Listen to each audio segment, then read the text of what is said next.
Hey there, painters. Here is just a quick video where I shot videos, and I thought I would describe with interior painting both the pricing and um, the mechanics of making cabinets roll. So I have three videos, and I'm going to pause it so you can see. Okay, first of all, I am protecting the floors with all this paper. Let's just see this again. So basically, I just went through. This is when I was just starting the job. I spent the time protecting the floor. My pricing is $50 a door. Basically, I go through the whole project. When I'm bidding the job, I do $50 a door. Count them all up. This job was like $2,000. So this is, I believe it's oak, and I did a lot of priming in here with, I believe I used Stix primer. Yeah, I think it was Stix. I rolled it on with a foam roller, and see this blue tape here. I protected the cabinets inside. If they want the interior painted, I turn it into $100 a door when I count it up. And the net after I pay for paint is roughly $350. So here's some details. I use Big Stretch caulk in there. Big Stretch, it's called, so that so I don't get cracks appear later in callbacks. So this priming takes a while. I do the sides. I do the doors. The doors. And so that's like a pretty good vision. It looked like a monster of a job, but it did turn out profitable as far as my time spent and making enough money. So this is kind of this. Okay, check out the floor here. It's all pieced together, piece by piece by piece. I went up using this. This is some I forget some product from Target that the customer wanted to use.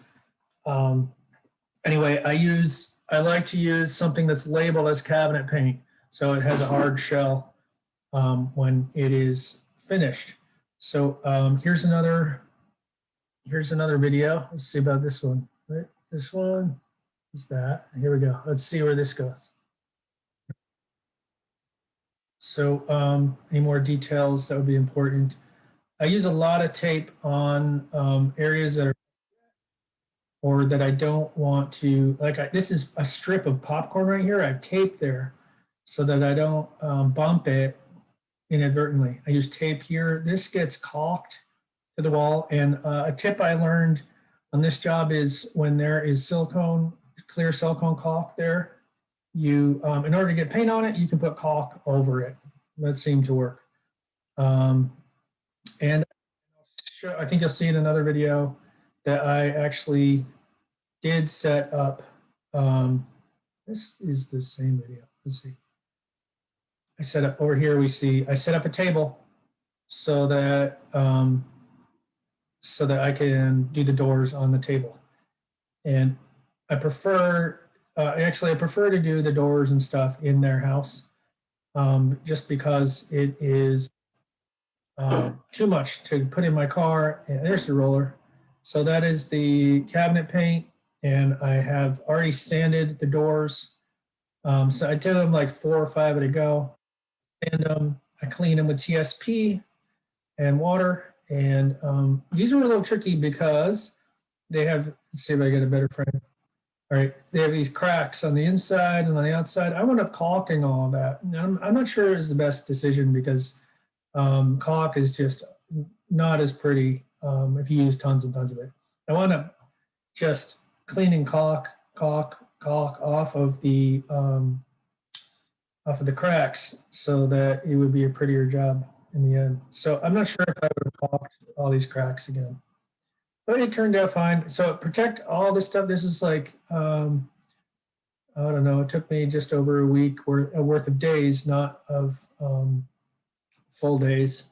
There we are. Some more tape. There's not a ton to see. It does take 2 coats of paint to get good coverage. So what else here? Not a ton. They wanted to leave the fridge there, so I protected it.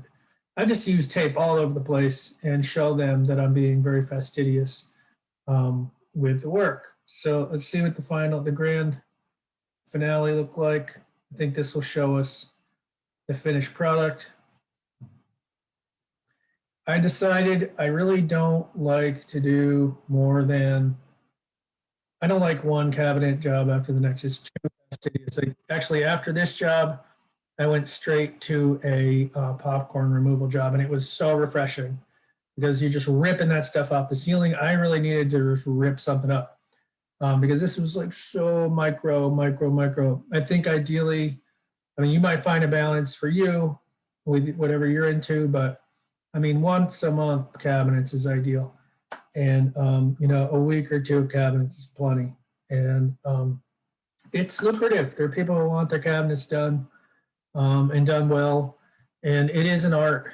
And it saves them a ton of money if they just need a color change. And I don't know, these turned out really good. So these lines were caulked. And it did take some attention with the roller to make sure that all the caulk wasn't coming through. Now this job turned into there was like a little job attached to this job that I wound up doing. So anyway, $50 a door seems to be good. I think you could go as high as 75, 100 a door without even painting the interior. But if the job they start seeing $4,000 for their cabinets, they might just decide to buy new ones. So it does need to be enough of a deal for them that that it's you know, worth it. So anyway, I hope this helps. And the whole idea was to put information out there. I really appreciate the comments. I've been getting a lot of criticisms about whatever I'm doing technique-wise. You know, I take those criticisms not to heart, but I take them as learning opportunities. And I just keep upping my game. So I'm making money, and I feel that my customers are happy, more or less. I've had some miserable ones, but and not only their fault. You know, I've become a better painter over time, and painting has afforded me the ability to be in school and take care of my kids at the same time. So and be self-employed. So anyway, painters, hope this helps. Keep rocking the brush. All right. See ya.